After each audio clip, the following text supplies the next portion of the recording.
Spanish লা লিগায় athletic বিলবাওকে 2-0 গোলে হারিয়ে টানা দ্বিতীয় জয় তুলে নিয়েছে বার্সেলোনা। রাফিনিয়া দলকে এগিয়ে নেওয়ার পর ব্যবধান দ্বিগুণ করেন ফেরমিন লোপেজ।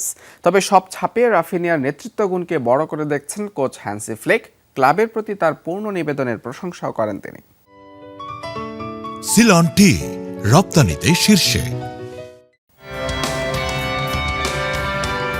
লা লিগায় অ্যাথলেটিক বিলবাওয়ের বিপক্ষে জয়ের ধারা অব্যাহত রেখেছে ডিফেন্ডিং চ্যাম্পিয়ন বার্সেলোনা। ক্যাম্প নুয়ে শুরু থেকেই আক্রমণাত্মক ফুটবল কাতালানদের। একের পর এক সুযোগ তৈরি করলেও গোলের দেখা পেতে অপেক্ষা করতে হয় 37 মিনিট পর্যন্ত। দলের হয়ে প্রথম গোলটি করেন অধিনায়ক রাফিনিয়া। তবে সব ছাপিয়ে তার নেতৃত্ব গুণের প্রশংসায় পঞ্চমুখ কোচ হ্যান্সি ফ্লিক। সমর্থকদের প্রতি এই ব্রাজিল তারকার পূর্ণ নিবেদনকে বড় করে দেখছেন তিনি। আমার কাছে রাফিনিয়া কোন পজিশনে খেলছে সেটা গুরুত্বপূর্ণ নয়। অধিনায়ক হিসেবে সে এই দল ও ক্লাবের প্রতি নিজের পূর্ণ নিবেদন দেখিয়েছে। সমর্থকদের সঙ্গেও তার দারুণ একটা সংযোগ তৈরি হয়েছে, আর আমার কাছে এই বিষয়টি খুবই ইতিবাচক।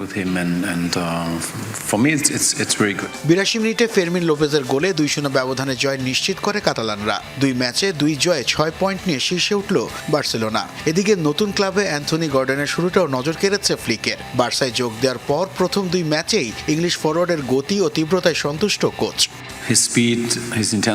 তার গতি ও খেলার তীব্রতা আমাদের জন্য খুবই ভালো। আমরা তার কাছ থেকে ঠিক এটাই চাই। গর্ডন মাত্র 2.5 সপ্তাহ আগে দলে যোগ দিয়েছে। তার আরও এক ধাপ উপরে যাওয়ার সম্ভাবনা আছে। এরই মধ্যে বার্সেলোনার সঙ্গে হুলিয়ান আলভারেজের নাম জড়িয়ে চলছে জোরালো দলবদলের আলোচনা। তবে আর্জেন্টাইন ফরওয়ার্ডকে নিয়ে কোনো মন্তব্য করতে রাজি নন ফ্লিক।